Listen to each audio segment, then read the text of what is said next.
It all begins in the city of demons. On the ground lies a pile of bodies. These are the last heroes who tried to challenge the Demon King. Sitting on his throne, the king says he's still waiting to meet a true hero. It has been 100 years since anyone worthy has shown up. This king is the demon Lord Belmont. A century ago, a hero who had mastered fire powers came to fight him. But Belmont used icy flames to kill that hero. Then, 90 years ago, another hero arrived, one who controlled water. Belmont made him drown in boiling water. After that, 70 years ago, came the hero of wind. Belmont defeated him by trapping him in a tornado. Then 50 years ago, the earth element hero arrived, but Belmont buried him in sparkling crystal sand. After that, no heroes came anymore. But now, in the present, a round-shaped heroine shows up and declares she's ready for the fight. She's standing on the head of one of the Demon King's soldiers. From his throne, Belmont asks her if she hasn't learned from the past. He says he has mastered all elements, so no one can beat him. The spherical heroine replies that men often brag too much about their power. She adds that the only way to know how strong he really is to fight him. Then she jumps straight at him. Their battle lasts for 7 days and 7 nights. In the end, she kisses Belmont, and something strange happens. He starts to feel like his body is no longer under his control. He tries to resist, but his strength fades. As she pulls her mouth away, sparks fly. She says it's the jewel cultivation method. That's how the unbeatable Demon King was finally taken down by a hero. Her name is Elia. Now, 50 years later, only the ruins of the Demon King's castle are left. A teacher is taking her students on a field trip to visit the Demon King Museum, and everyone is excited to explore the place. The teacher warns them not to touch anything. She is a royal knight. Inside, the children are amazed. They see the Demon King still sitting on his throne, now turned into a statue. The teacher explains that after Elia defeated him, he was turned to stone, and ever since then, the human world has lived in peace.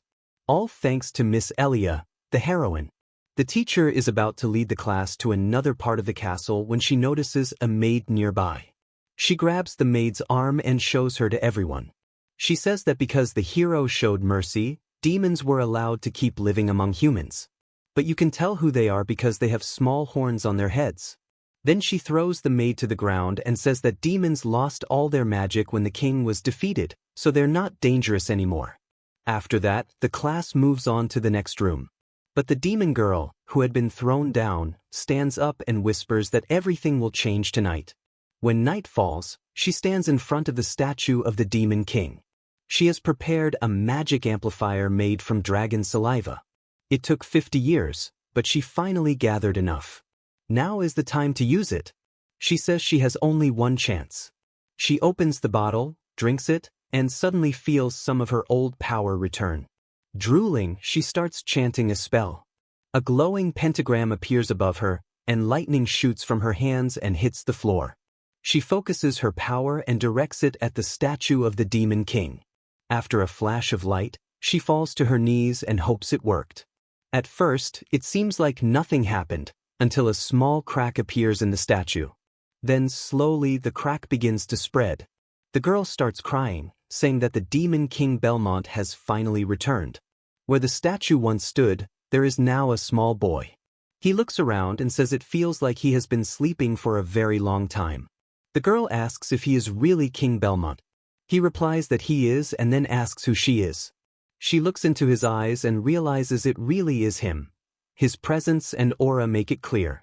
Then she sends him off on a journey into the mountains, saying that she is Lacey.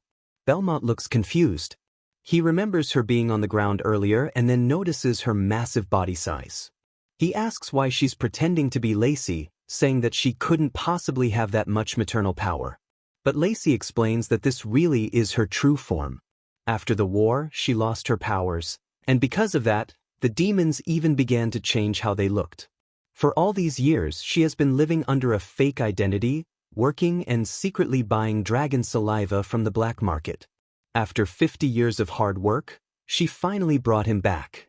While holding her large body, she admits she also misses her skinny form. Belmont is shocked that her skinny appearance was just an illusion.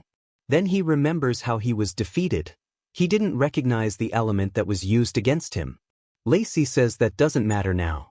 What's important is that he's back, and soon the demons will regain their full power.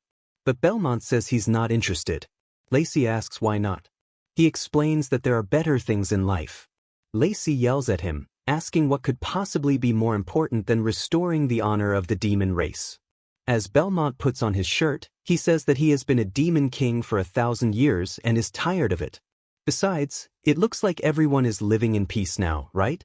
Lacey tries to calm down, reminding herself that in demon years, Belmont is still just a teenager. She then asks him about the strange power that girl used against him. They need to understand it so they can be ready next time.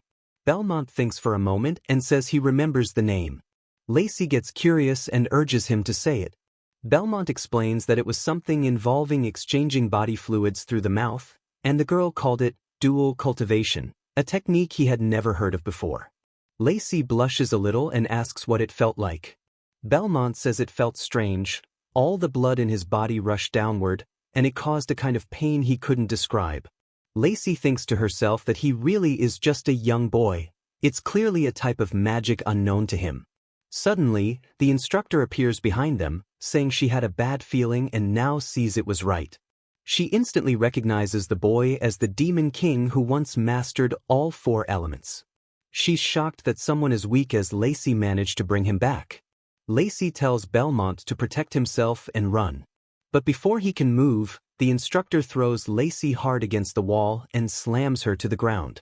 Belmont runs to her and asks if she's okay, but she tells him to escape. The instructor says now is not the time to worry about others, and warns them not to underestimate her magic. But Belmont says her magic is ridiculous. He tries to use his power and raises his hand, but nothing happens. Everything is still sealed. A sword strike sends out a powerful wave of wind that knocks him down. Lacey hurries to help him, and Belmont realizes his body is now weak and human. Seeing how helpless he is, the instructor thinks this is the perfect chance to earn a promotion. Lacey apologizes, blaming herself for everything. Belmont is confused why the instructor keeps calling them weak. He asks if this is really how demons are treated now. Lacey explains that after he was defeated, the emperor made a peace agreement, saying humans and demons would be treated equally. But in reality, humans treat demons like garbage. Belmont gives a small smile and looks at Elia's statue. He says that it seems even she didn't really succeed. Lacey then activates a glowing pentagram beneath her. She says she learned some human magic and plans to use it to buy Belmont some time to escape. The instructor says Lacey doesn't stand a chance. Belmont agrees. He knows Lacey doesn't have the power to win this fight. He just woke up and doesn't want to be captured again. He tries to activate his magic again, but the 4 elements he once controlled are still sealed. However, in the middle of this, he starts to feel a strange new type of magic, something unfamiliar, but growing inside his heart. Belmont calls out to Lacey. She asks what's going on, but he suddenly grabs her small arm and pulls her in for a saliva exchange. Lacey blushes shyly as usual and seems to enjoy it a little, but suddenly black lightning bursts out of Belmont's back. She warns him it's too much, calling him Evan's boy, but Belmont says it's working. The only power that remained with him during the last 50 years was the dual cultivation method. Just then, the instructor sends another blast of wind magic at him, but Belmont stretches out his arm to block it and shouts, "Burn and die." A massive explosion hits her straight in the face, leaving her stunned and injured. She's shocked. What kind of magic was that? Belmont says it's the same power used by the heroine who sealed him. He warns her that she's lucky he hasn't fully mastered it yet, or she would have been reduced to ash. The instructor refuses to believe it, asking how a lowly demon like him could have learned the heroine's magic. Belmont tells her to show more respect to the demon race, and with that final attack, she's knocked out on the ground. He calls Lacey over, who's clearly flustered by everything. Belmont says he wants to break the demonic seal placed over the entire human race. Lacey is thrilled and says it's a brilliant idea. Belmont then looks at her seriously and says, "Take me to the place with the most women in this country. We're going to cultivate until we're exhausted." Lacey is shocked and confused, but Belmont explains his plan. he'll use the dual cultivation method to restore the power of the entire demon race. The two of them arrive at the city of Hosea, named after Alia Hosea, the heroine who defeated him. It used to be the demon capital, but now it's the richest and most powerful human city. With enough money, anything can be bought. The city is filled with fox girls, succubi, and all kinds of beings, bustling with life. Inside a lavish building, Bellman and Lacey are surrounded by beautiful girls. They warmly welcome him. A fox girl offers him a tea of essences to help him relax. A snake girl warns him to be careful, she's very entangling. A slime girl suggests some sticky fun. Bellman is a bit embarrassed but reminds himself that this is all for the good of demon kind. The fox then asks who he will choose. Bellman calmly replies that he's not here to choose, he wants all of them. The girls cheer, saying he has great taste, and begin leading him away. Lacey is slightly heartbroken, thinking all men are the same, but Bellman is curious. He wants to test if his powers react differently with other races. Suddenly, one of the girls takes off Bellman's hood and says there's no need to be shy here. But the moment they see his small demon horns, the mood changes. The girls' expressions twist, and they throw both of them out of the building.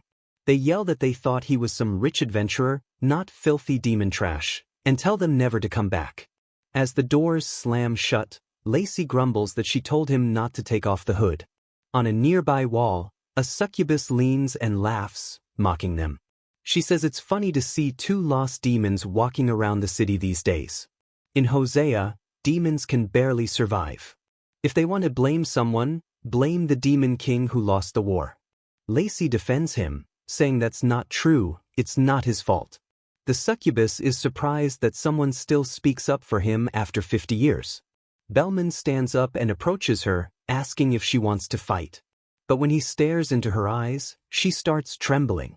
He asks how a demon can live well in this city. The succubus, unable to resist answering, says the only way is to enroll in Elmont Hero Academy. The entrance exam is in 2 days. Bellman tells Lacey to get up, they're going. But the succubus laughs, saying it's impossible for them to pass. Demons without magic are hopeless. Bellman tells her not to worry. The demon king always fixes his own mistakes. 2 days later, they arrive at the academy. A man at the gate coldly tells them they're not qualified and should go home. They're shocked, lying on the ground, when they learn the truth. For a demon to even take the entrance exam, they need a recommendation letter from a noble. Lacey tries to cheer Bellman up, who's sitting in despair, calling himself a useless demon king, a loser with just one horn. She knows he only gets like this when it takes him more than 10 seconds to defeat a hero. She needs to snap him out of it. Suddenly, a bolt of lightning crashes down near them and sends Bellman flying. Lacey rushes to check if he's okay. Nearby, a man with a monocle tells a girl named Alice to give up. She refuses, saying she won't forgive him next time, she's moving forward. Her name is Alice Rosie, with the same last name as the legendary heroine. Lloyd tells Alice that she's not supposed to take the regular test. They've already prepared a special path for her. Meanwhile, Bellman gets up, battered but focused.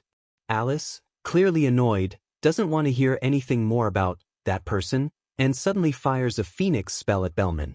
He calmly raises magical barriers and blocks it all, telling her that while she's talented, it's still too early for her. She keeps attacking, but Bellman deflects everything without breaking a sweat. Then one of her spells ricochets and hits him in the face. Lacey notices something strange. Bellman appears right in front of Lloyd.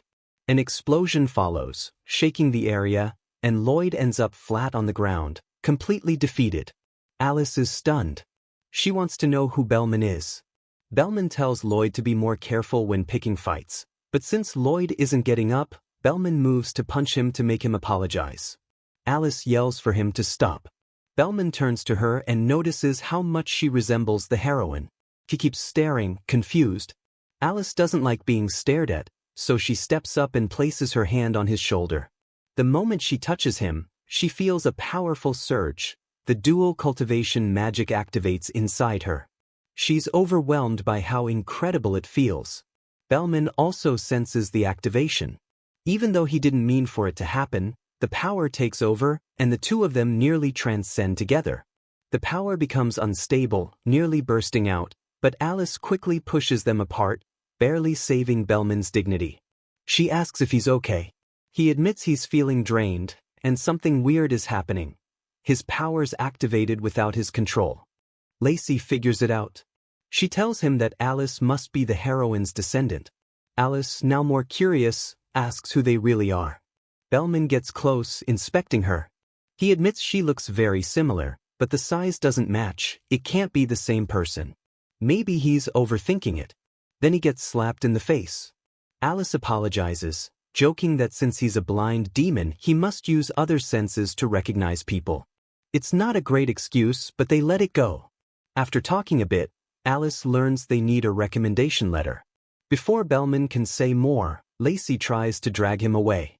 But Alice doesn't want to leave just yet. She wants to know what kind of magic he used.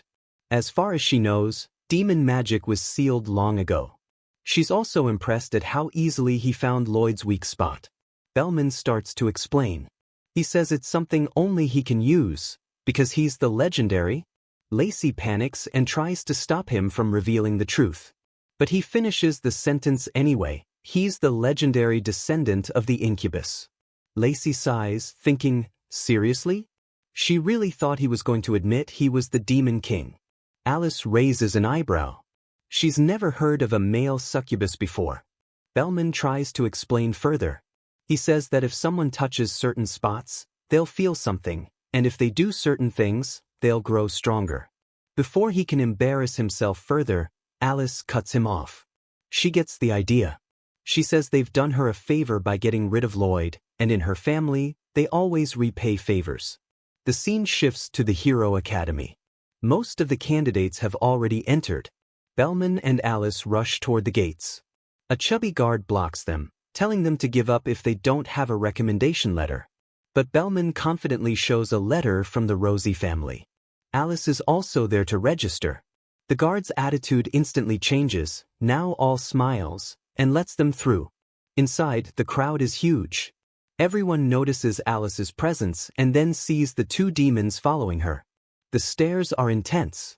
Alice quietly thinks that even if they manage to get in, surviving this place will be a different challenge. At that moment, a wild-looking beast girl steps forward, saying she didn't expect to see Alice joining the academy. Her name is Newt. Alice scoffs, saying Newt is the person she likes the least. But Newt, unbothered, lifts Alice's chin playfully and tells her not to say that. They've been childhood friends for a long time. Noticing the two demons with Alice, Newt asks if they're her servants. Alice warns her to be careful around Bellman. He's a descendant of the incubus. Newt completely ignores the warning and casually sends Bellman flying off in a magical bubble, calling him cute. Bellman finds it odd that his powers didn't activate from the contact. Newt smirks and asks if he wants to be her pet. Bellman stays silent. Alice quickly grabs him back and scolds Newt.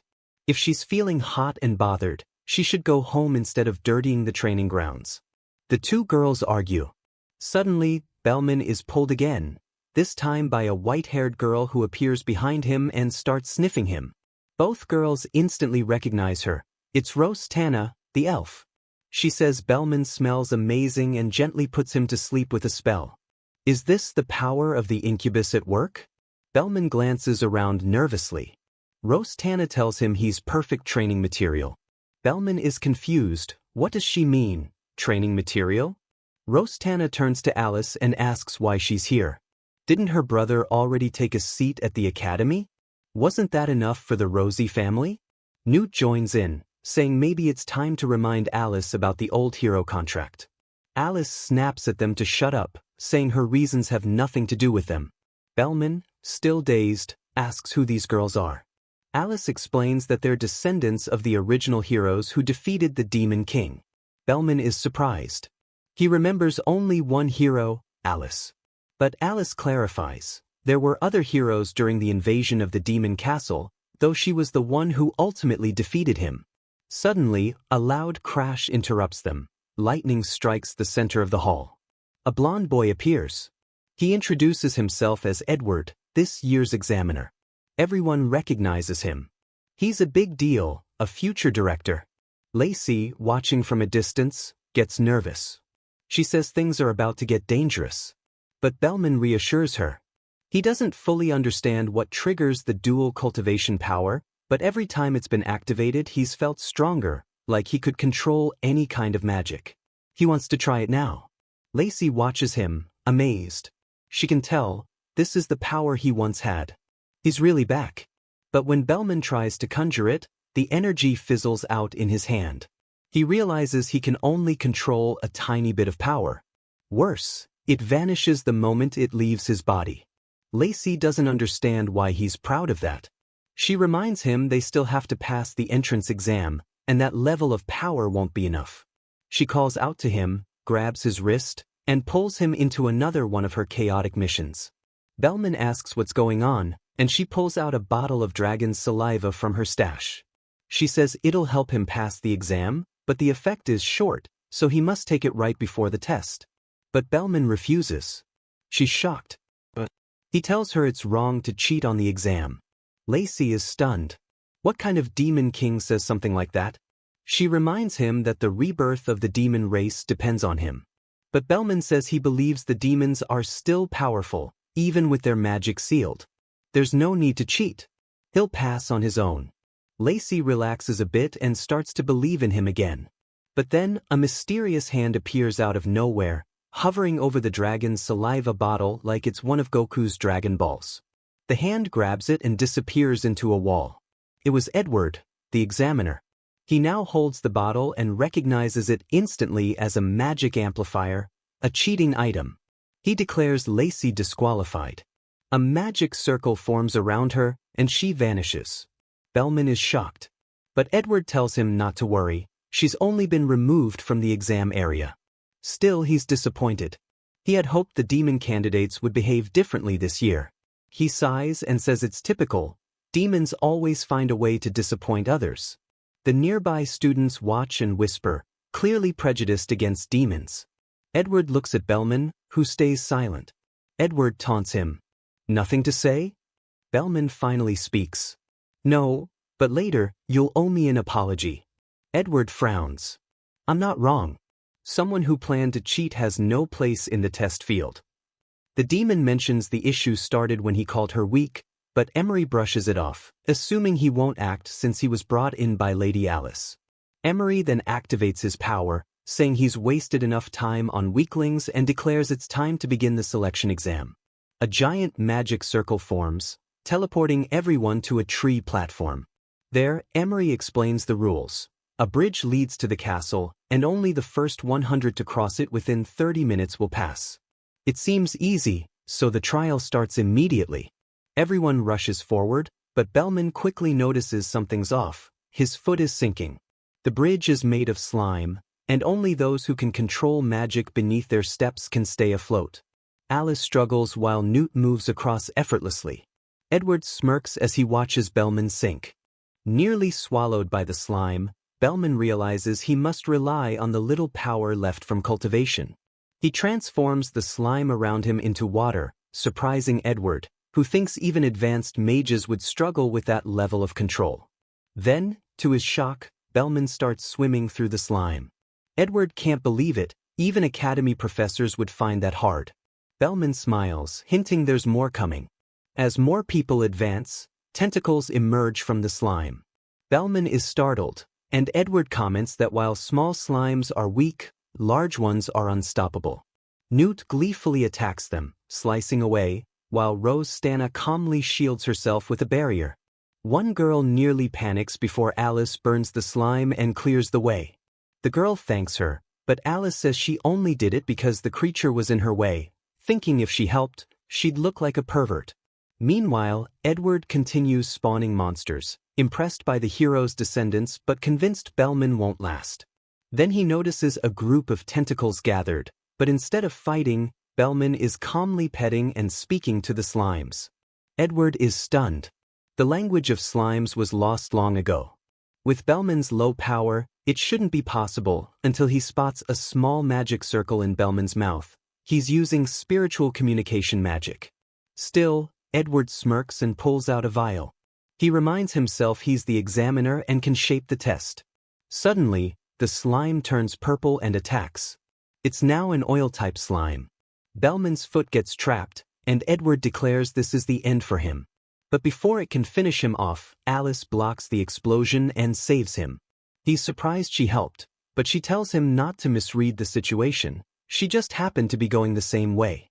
Edward, frustrated that Alice is defending a weak demon, holds back from attacking her to avoid trouble. He focuses on recovering the potion, but the mutated slime begins absorbing the others, breaking Edward's spatial magic. He won't be able to retrieve what he gave out. Alice casts a fire spell at the oil slime, but it's ineffective. Bellman warns her that the creature is immune to most elemental magic because it's been exposed to python blood. The potion only restores 1% of a person's power, which surprises Alice. How could Bellman be so strong? Bellman explains that slimes are made up of many entities fused together, so each one gains 1% per slime when taking the potion. Alice throws another explosion that again does nothing, and Bellman tells her to stop wasting effort. She snaps back, telling him to do something instead of just complaining. Bellman says since she's here, there's a way to win using her magic. She urges him to act fast.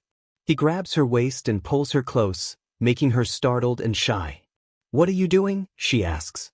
Bellman jokes, "I'm the professional saliva squapper," while feeling the power of jewel cultivation magic flowing through her, though she doesn't understand. She doesn't pull away either, and her hand rests on him. Bellman feels the magic, and even the slime seems to shy away. Suddenly, Bellman notices his own power activating too. Alice gets angry and punches him hard, blowing him away and making a crater on the bridge. She scolds him for thinking about nonsense during battle, saying he's beyond saving. Buried under the rubble, Bellman thinks she's scarier than the slime. Alice says she'll hold off the slime alone and tells him to get help, but Bellman insists she's not strong enough and will die before he returns. She kicks him again, telling him to stop bothering her. Bellman wonders why she's still there risking her life, and she says it's her duty as a heroine to protect people. Bellman recalls a knight saying the same. Suddenly, the oil slime attacks Alice from behind. She creates a barrier that holds for a while, but Bellman knows it won't last. As an attack nears her face, he jumps in and pulls her away just in time. They're thrown by the explosion. Alice asks why Bellman is still here, telling him it's not his time to be a hero. Bellman replies that if protecting people is a hero's duty, that includes demons too, and if so, he'll pass this exam and become a hero. She says she understands but asks why he's still crushing her. The slime prepares another attack she can't block. Bellman says blocking isn't necessary, grabs her hand, and tells her to focus her energy there. She feels her power concentrate in her palm. Bellman notes she has plenty of magic but poor control and asks what he's doing. He explains he'll use her magic more efficiently. Even if the dual cultivation method doesn't activate, he's a prodigy who mastered 4 elements. He can make something work as long as he has magic. The oil slime attacks again, but Bellman fires flames that split the creature in 2, making it evaporate. He realizes part of his power has returned. Across the bridge, those who qualified are waiting. Edward is terrified Alice might be dead but is shocked when Bellman carries her back, even telling Edward he seems to have passed. Everyone is stunned that Alice needed a demon's help to succeed, and Bellman grows angry at their prejudice. Alice thinks about killing Bellman but he tells her to focus on staying alive first. Edward approaches, saying the mist has cleared but accuses Bellman of cheating, disqualifying him. Bellman is shocked, but other students say they expected only a cheating demon to pass. Alice defends Bellman, admitting she only passed because of him and vouching that he didn't cheat. Edward argues it's naive. Demons had their powers sealed long ago, so if Bellman used magic, that's cheating. He prepares a teleport circle to judge Bellman but gets punched in the face and falls. Bellman asks if he's tired of nonsense and warns he won't kill him now because he wants to pass the test. Alice realizes Bellman not only has amazing magic control but can also absorb magic from others. Edward curses, calling him a demon, but someone approaches from behind, a voice saying the academy has an extraordinary student. It's the headmistress, and everyone recognizes her instantly. She greets Alice warmly, who says she's under her care. Edward tries to take charge, but the headmistress hushes him and walks over to Bellman, asking calmly if he cheated. Bellman says no. She then invites him for a walk, and they're teleported to a courtroom-like room filled with nobles. The headmistress introduces herself as Karen Lin and says she prepared a special test for both of them. Bellman says he's not interested since he already passed Edward's test. Karen explains it's necessary because both broke academy rules. First, demons aren't accepted since the hero school was created to fight them. Second, only one noble per family can enroll. Bellman argues that if these rules are secret, they don't really count. Alice warns him to be careful and stop disrespecting the headmistress, but Bellman insists he's just telling the truth. The plump headmistress agrees he's not wrong but says the test won't be hard. She asks why they want to join the academy. Alice says she wants to protect people like the ancient heroine, while Bellman wants demons to have equal rights. The nobles react negatively to those answers, but the headmistress laughs, saying one wants to fight demons, the other wants to restore them. She's excited and summons 2 rings for their test. These rings will determine if they're worthy heroes. Bellman asks what happens if they fail. She warns the rings will drain their energy until they die. Alice is shocked, asking how she never knew about this. She says her family hid everything, even the butler. The headmistress says the test is simple: survive and pass. Alice hesitates, but Bellman says a true hero wouldn't be afraid. Alice tells him to shut up, calling him an incubus and questioning how he knows what she wants. The headmistress calls them to stop chatting and puts the rings on them. Alice's ring seems inactive at first, but Bellman's emits purple energy. Soon, Alice's ring activates too, and energy flows through both of their chests. A knight with a sword appears before them, declaring itself the judgment ring in their hearts, tasked with granting soul greed and lust for judgment. Bellman smirks, calling it just a demonic ring. The soul calls him arrogant but then sees Bellman's gigantic soul behind him and asks if he recognizes the power. The soul immediately vanishes, and the headmistress congratulates him. Meanwhile, Alice suffers from illusions criticizing her, saying she doesn't compare to the ancient heroine and weakened her mother by being born. The headmistress says Alice is nearly powerless and will soon be executed.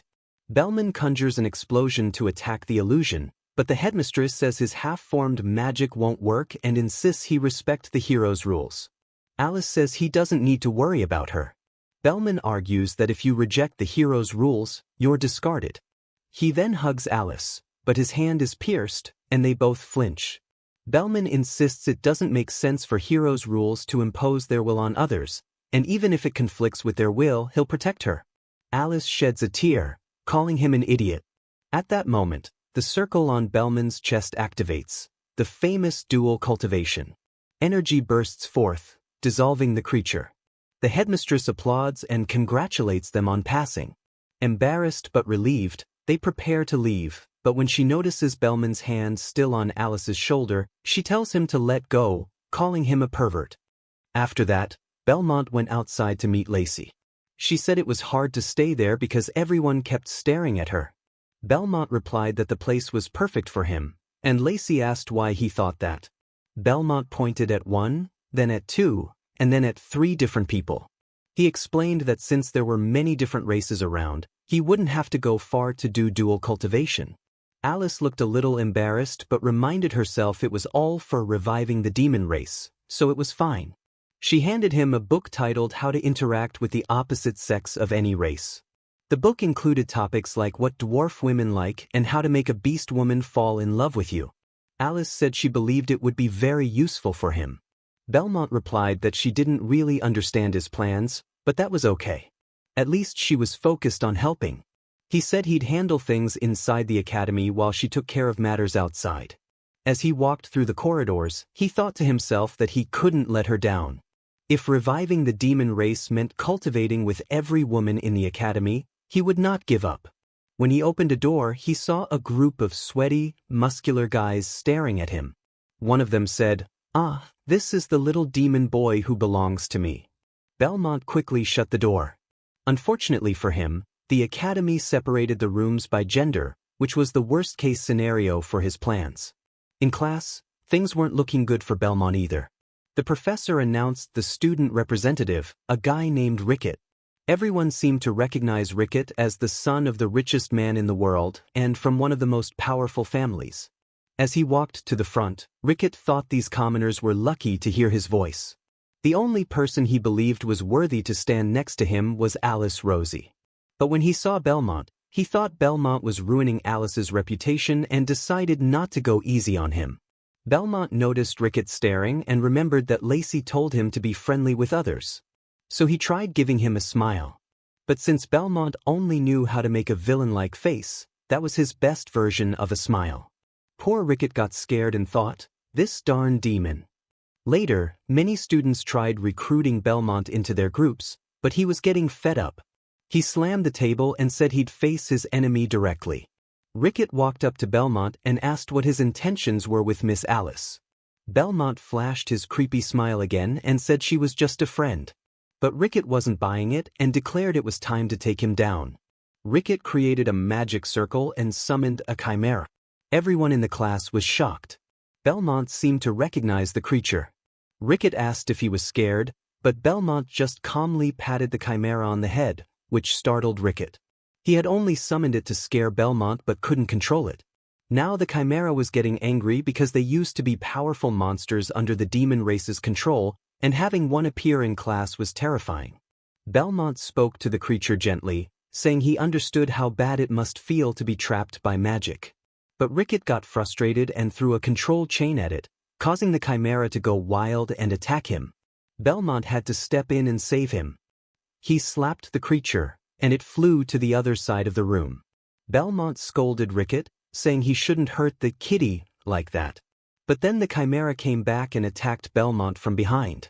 Belmont decided to break the curse. Using the magic in his eye, he saw something hidden inside the creature's mouth. He activated a power in his hand, punched the spot, and the creature dissolved. When Ricket looked again, the chimera had turned into a kitten. Belmont said he had many of these at home. They were just cute kittens that could change their appearance. Seeing this, Ricket shouted that Belmont still wouldn't get Alice. Belmont tells Ricket that Alice isn't some trophy for him to win. He warns him that he doesn't understand anything about women and says he'll show him that he has a solution for any kind of craziness. Ricket keeps asking what he means and what the book is about. Belmont, full of confidence, says he's learned something new. He looks at the kitten, asks for a favor, and activates a power that transforms her into an inflated girl out of nowhere. Meanwhile, Lacey realizes she gave him the wrong book. She was supposed to hand him the version meant for up to age 10, but instead, she gave him the famous over 18 version. Belmont then says it's time to teach a lesson. In the corridors, Alice tells Newt to come with her to visit Belmont because she wants to thank him for saving her. Newt warns her that she sounds like she's trying to steal a boy, but Alice doesn't care. They open the classroom door and are completely shocked by what they see. Belmont has the kitten on the table and is spanking her in different places, trying to demonstrate techniques from the book. All the guys in the class are amazed, saying it's fascinating. Even Newt is impressed and calls him bold. Ricket, now won over, calls him Brother Bell and says they're buddies forever. When Belmont notices Alice is there, he invites her to sit down because she also has a lot to learn. Of course, Alice just calls him a perverted demon. The next day, Ricket tells the entire class that Belmont is now everyone's friend. The class agrees, and they all line up to greet him when he walks in. But Belmont just walks past them without saying anything, leaving them all confused. They wonder why he ignored them. Ricket thinks of it as a friendship test and tries several greetings, first aristocratic, then military style, and even gang style, but nothing works. He ends up frustrated, not knowing what else to do. But the truth is, Belmont isn't thinking about any of that. He's just wondering when he'll finally have a girl to do dual cultivation with. He doesn't understand why Alice keeps looking at him angrily. Then Newt shows up and says she missed him. Belmont recognizes her from the entry day, and she says she was waiting for him to talk to her. She leans in and whispers that she knows more about dual cultivation. Belmont is startled, and Ricket faints in shock, thinking the girls now know about Belmont's amazing skills. Belmont agrees immediately and asks where they're going. Alice slams the table in anger, and Newt asks what's wrong. Alice, clearly upset, says they shouldn't be doing these things out in the open. Newt casually invites her to join in dual cultivation too. Embarrassed, Alice makes an angry face and storms off, saying what they do is none of her business. Later on, Belmont and Newt are walking on a bridge, with Rickett following them closely, determined to learn Belmont's techniques. Belmont asks Newt what she wants to talk about. She says she brought them there because she wants to do dual cultivation. Belmont is surprised and asks how she even knows about such a secret technique. He thought she meant that kind of cultivation, but she actually meant power cultivation. She explains that dual cultivation was created by the first generation of heroes and is no longer a secret. After that, Belmont went outside to meet Lacey. She said it was hard to stay there because everyone kept staring at her. Belmont replied that the place was perfect for him, and Lacey asked why he thought that. Belmont pointed at one, then at two, and then at three different people. He explained that since there were many different races around, he wouldn't have to go far to do dual cultivation. Alice looked a little embarrassed but reminded herself it was all for reviving the demon race, so it was fine. She handed him a book titled How to Interact with the Opposite Sex of Any Race. The book included topics like what dwarf women like and how to make a beast woman fall in love with you. Alice said she believed it would be very useful for him. Belmont replied that she didn't really understand his plans, but that was okay. At least she was focused on helping. He said he'd handle things inside the academy while she took care of matters outside. As he walked through the corridors, he thought to himself that he couldn't let her down. If reviving the demon race meant cultivating with every woman in the academy, he would not give up. When he opened a door, he saw a group of sweaty, muscular guys staring at him. One of them said, "Ah, this is the little demon boy who belongs to me." Belmont quickly shut the door. Unfortunately for him, the academy separated the rooms by gender, which was the worst-case scenario for his plans. In class, things weren't looking good for Belmont either. The professor announced the student representative, a guy named Rickett. Everyone seemed to recognize Rickett as the son of the richest man in the world and from one of the most powerful families. As he walked to the front, Rickett thought these commoners were lucky to hear his voice. The only person he believed was worthy to stand next to him was Alice Rosie. But when he saw Belmont, he thought Belmont was ruining Alice's reputation and decided not to go easy on him. Belmont noticed Rickett staring and remembered that Lacey told him to be friendly with others. So he tried giving him a smile. But since Belmont only knew how to make a villain-like face, that was his best version of a smile. Poor Rickett got scared and thought, "This darn demon." Later, many students tried recruiting Belmont into their groups, but he was getting fed up. He slammed the table and said he'd face his enemy directly. Rickett walked up to Belmont and asked what his intentions were with Miss Alice. Belmont flashed his creepy smile again and said she was just a friend. But Rickett wasn't buying it and declared it was time to take him down. Rickett created a magic circle and summoned a chimera. Everyone in the class was shocked. Belmont seemed to recognize the creature. Rickett asked if he was scared, but Belmont just calmly patted the chimera on the head, which startled Rickett. He had only summoned it to scare Belmont but couldn't control it. Now the chimera was getting angry because they used to be powerful monsters under the demon race's control, and having one appear in class was terrifying. Belmont spoke to the creature gently, saying he understood how bad it must feel to be trapped by magic. But Rickett got frustrated and threw a control chain at it, causing the chimera to go wild and attack him. Belmont had to step in and save him. He slapped the creature, and it flew to the other side of the room. Belmont scolded Rickett, saying he shouldn't hurt the kitty like that. But then the chimera came back and attacked Belmont from behind. Belmont decided to break the curse. Using the magic in his eye, he saw something hidden inside the creature's mouth. He activated a power in his hand, punched the spot, and the creature dissolved. When Rickett looked again, the chimera had turned into a kitten. Belmont said he had many of these at home. They were just cute kittens that could change their appearance. Seeing this, Rickett shouted that Belmont still wouldn't get Alice. Belmont tells Rickett that Alice isn't some trophy for him to win. He warns him that he doesn't understand anything about women and says he'll show him that he has a solution for any kind of craziness. Rickett keeps asking what he means and what the book is about. Belmont, full of confidence, says he's learned something new. He looks at the kitten, asks for a favor, and activates a power that transforms her into an inflated girl out of nowhere. Meanwhile, Lacey realizes she gave him the wrong book. She was supposed to hand him the version meant for up to age 10, but instead, she gave him the famous over 18 version.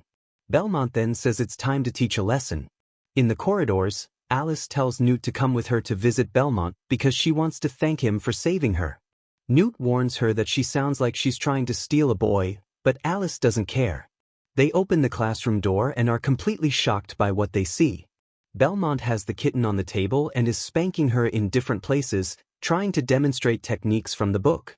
All the guys in the class are amazed, saying it's fascinating. Even Newt is impressed and calls him bold. Rickett, now won over, calls him Brother Bell and says they're buddies forever. When Belmont notices Alice is there, he invites her to sit down because she also has a lot to learn. Of course, Alice just calls him a perverted demon. The next day, Rickett tells the entire class that Belmont is now everyone's friend. The class agrees, and they all line up to greet him when he walks in. But Belmont just walks past them without saying anything, leaving them all confused. They wonder why he ignored them. Rickett thinks of it as a friendship test and tries several greetings, first aristocratic, then military style, and even gang style, but nothing works. He ends up frustrated, not knowing what else to do. But the truth is, Belmont isn't thinking about any of that. He's just wondering when he'll finally have a girl to do dual cultivation with. He doesn't understand why Alice keeps looking at him angrily. Then Newt shows up and says she missed him. Belmont recognizes her from the entry day, and she says she was waiting for him to talk to her. She leans in and whispers that she knows more about dual cultivation. Belmont is startled, and Rickett faints in shock, thinking the girls now know about Belmont's amazing skills. Belmont agrees immediately and asks where they're going. Alice slams the table in anger, and Newt asks what's wrong. Alice, clearly upset, says they shouldn't be doing these things out in the open. Newt casually invites her to join in dual cultivation too. Embarrassed, Alice makes an angry face and storms off, saying what they do is none of her business. Later on, Belmont and Newt are walking on a bridge, with Rickett following them closely, determined to learn Belmont's techniques. Belmont asks Newt what she wants to talk about. She says she brought them there because she wants to do dual cultivation. Belmont is surprised and asks how she even knows about such a secret technique. He thought she meant that kind of cultivation, but she actually meant power cultivation. She explains that dual cultivation was created by the first generation of heroes and is no longer a secret. Death will fall upon those in his path. Newt is frightened when she sees him transformed while Brian is going crazy, saying it's impossible to kill him. Belmont says he'll spare him if he apologizes to Newt, but Brian says that doesn't make sense. He'll never apologize to a demon trash. He starts conjuring several circles and summons an undead colossus. Newt is sure he can't win against that, and Brian attacks Belmont again, who easily stops it with one hand. Brian is in disbelief. It's the second time this kid has blocked his punch, but Belmont says it's very simple. You just have to see the path of the magic and neutralize it. With that, Belmont starts stealing part of the power used in the Colossus to summon his own, called Cain, who turns the Colossus into seconds. Brian falls to the ground without understanding how this is possible. Belmont's power created Brian's father, who was a guy who beat him and left him traumatized. He's crying, trying to escape, and an explosion occurs in the forest. Meanwhile, the president is coming to watch the test. Brian is finished, son, he even went himself. Newt tells Belmont to stop. He has to control that power, saying he can't try to solve everything in the school just using magic. However, Brian comes to send another attack, but Belmont gives him a cut, and now the poor guy is armless and fried. It's better to give up, boy, enough of this. Newt still laughs at him, saying he's tiny indeed. But suddenly, Belmont throws her to the ground, and she says it's too early to do that, but she likes it. He says that after using dragon saliva, you need to spend the power, and the only way he knows now is this. She asks how she can help, and he squeezes her face. However, Belmont doesn't understand why the double cultivation method isn't activating.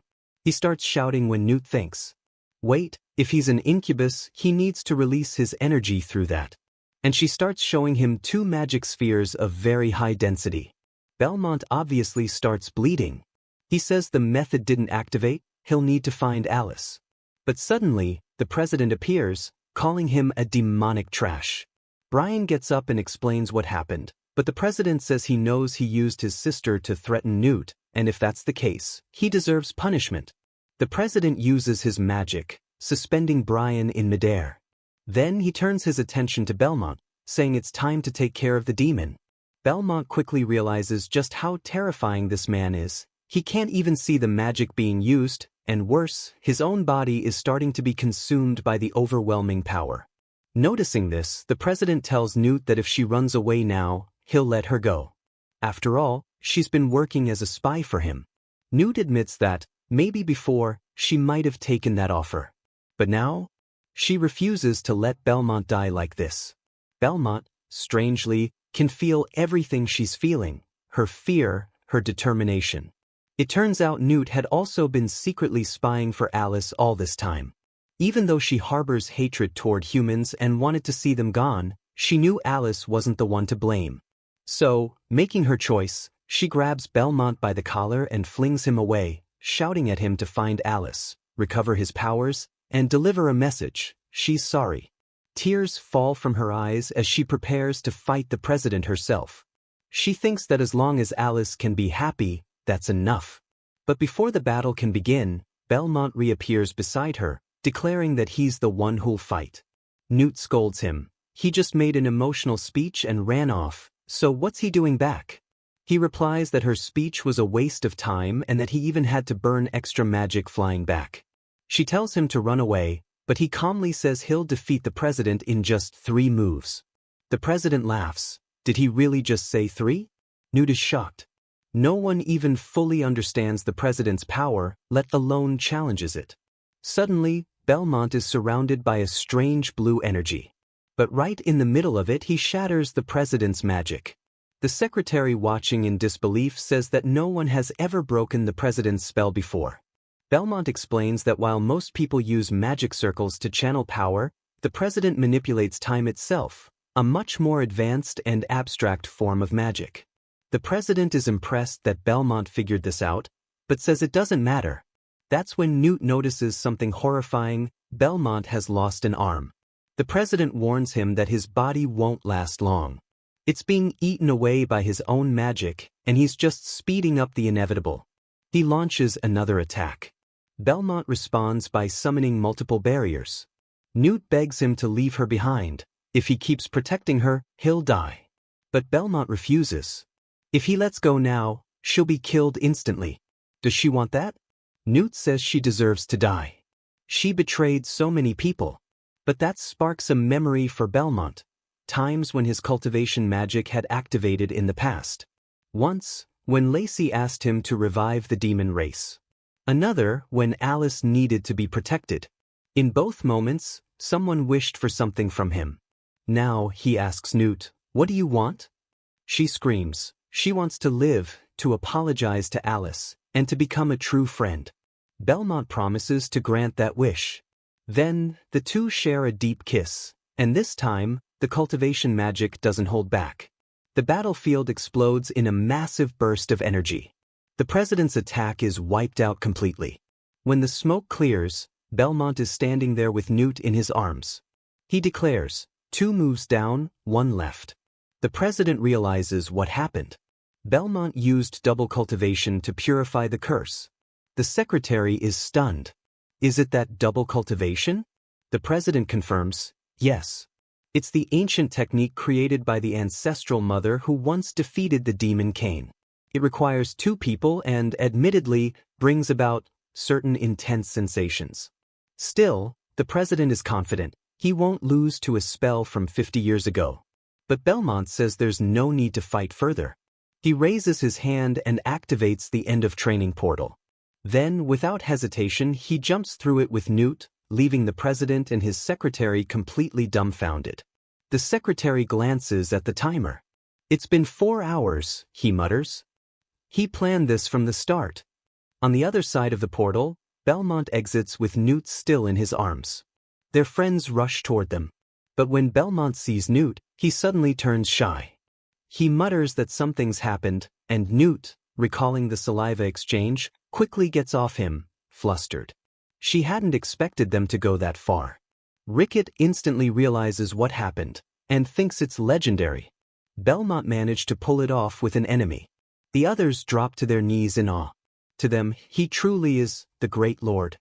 Alice rushes over to talk with them, and the friends quietly hide, joking about the legendary love triangle. Alice thanks Newt for being with Belmont, worried after hearing explosions. Newt hugs her and reassures her that everything will be fine. Suddenly, the president appears, saying it won't be that easy to resolve, stepping in front of Alice, who blushes and asks why he's there. He looks at her shyly, showing signs of sibling embarrassment. The secretary tells him to show some respect. The president then announces that the boy beside Alice is the legendary 1,000-year-old demon King Belmont. Ricket is stunned, while Alice doubts it, saying the boy with droopy eyes can't be him, and asks if the demon king is still trapped in the stone. The president says the stone was destroyed and the demon king broke the seal some time ago. Alice asks to speak with a witness from that time, and the inspector appears. The president asks if Belmont was present when the statue broke, but the inspector says no, describing the demon king as a tall, muscular, shiny man, not a skinny weakling like Belmont. The president is shocked and questions Belmont about where he learned double cultivation. Belmont says he learned it from Alice, freezing the president. Alice tells Belmont to lie and denies teaching him, but Belmont says his first time doing it was with her. The president is then taken away after his defeat.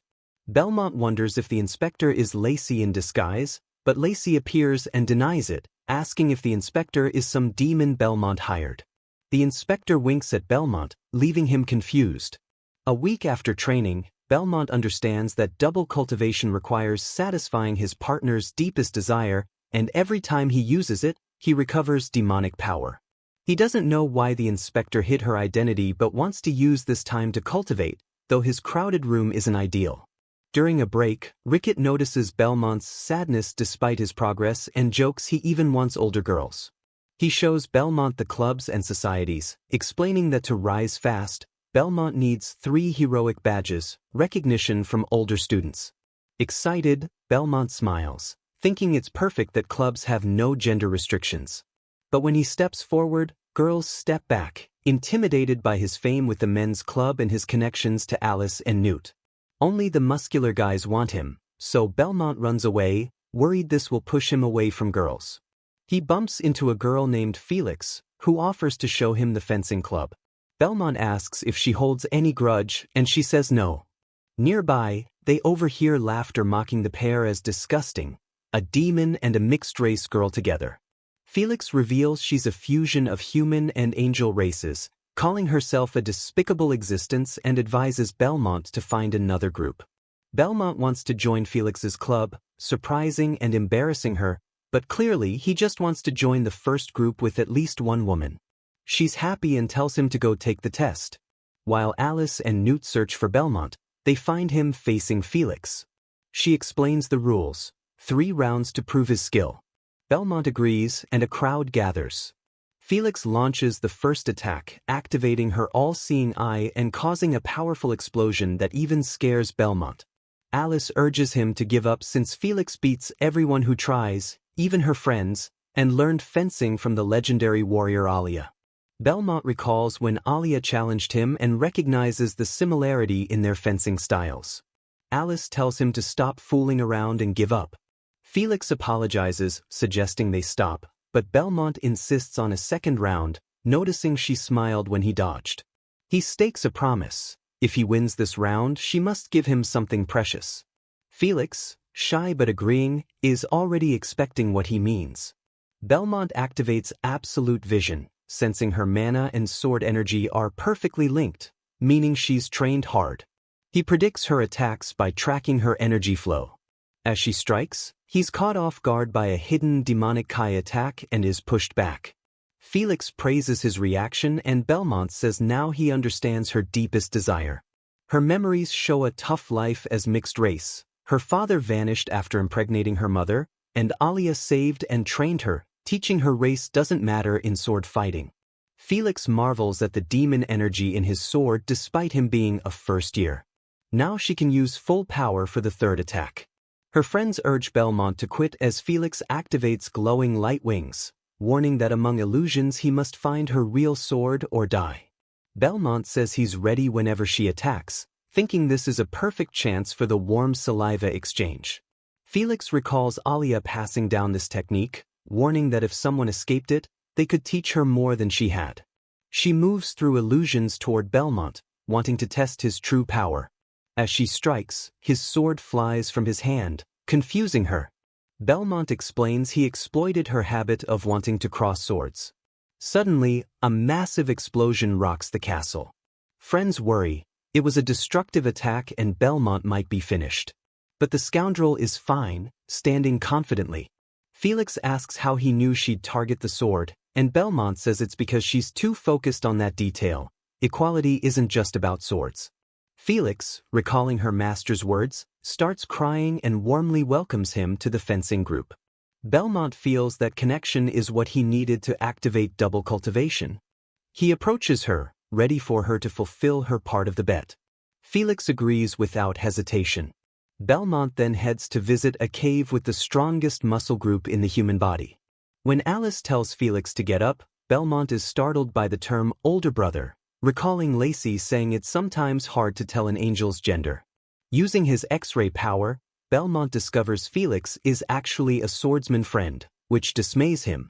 The only thing he can do is like a video. Remember, the previous chapter ended with him realizing Felix is an elephant, albeit a cute one. 2 days later, Belmont still hasn't recovered from that reality shock, and his friends feel sorry, clueless about what happened. Suddenly, someone outside asks if this is the bastard's room. His friends warn him that his sister-in-law Alice came to see him. Strangely, upon seeing them, Belmont says he finally understands the thirst he'd been feeling. Only Felix and Alice can cure it. Both are radiant, and Newt jokes they hadn't done anything in a while, now in full JoJo mode, calling that motivation. Juicy mountains move this boy. Felix then awkwardly arrives, greeting them and handing Belmont a brooch, the heroic badge only the president can give. Alice didn't know he wanted badges but vows to get 3 before him.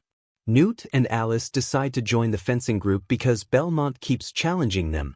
Even Newt, a skilled fighter, says it's unnecessary, but Alice snaps at her to shut up. She jokes that joining advanced classes with them next year would be good for him. Belmont thinks about the idea as Alice leaves, saying she won't lose to him. Rick explains advanced classes have few students, so no segregation, instantly exciting Belmont, who wants to participate in everything possible. Rick promises to get both of them into the heroes' celebration event. But the next day, Rick gets approved and Belmont is rejected. Rick is shocked, saying he used his family's influence. She turned angrily and asked how many he had touched. He was about to start listing each of the adventures when Rick covered his mouth and warned that her name was Professor Klein. And everyone at school knew her as the teacher who had zero tolerance for love and had no desire. Klein was angry, saying he understood everything apparently. Karen coughed and said apparently everything was a misunderstanding. But Klein complained and said Belmont had to be taken to the disciplinary room. Hearing that, Rick was scared. That place isn't well spoken of. And Karen agreed, saying things could improve with a little discipline. So they went through a door surrounded by torches. There were several torture devices. Why were there so many blindfolds and whips? I don't know, but it's the torture room. The boy was tied to the chair, wondering why this place felt so familiar. From the darkness, Klein appeared. She warned him to be absolutely honest and not to show any resistance. He replied that he hadn't committed any crime, so there's nothing to be honest about. But she reminded him of what he did to Alice in the entrance exam, what he did to Newt in the combat exam, what he did to Felix to join the fencing group. It's already clear to everyone that he's an incubus with no control at all. Radiantly, she asked him to explain in great detail what happened with each of these people. Belmont became curious as to why she was so interested in the cultivations he had been doing. Unwavering, he stated that he had done everything with 100% control, with his honor and pride intact. Through the door, Rick listened to everything, saying that his brother was honest and clever. However, irritated, Klein gave him a lash.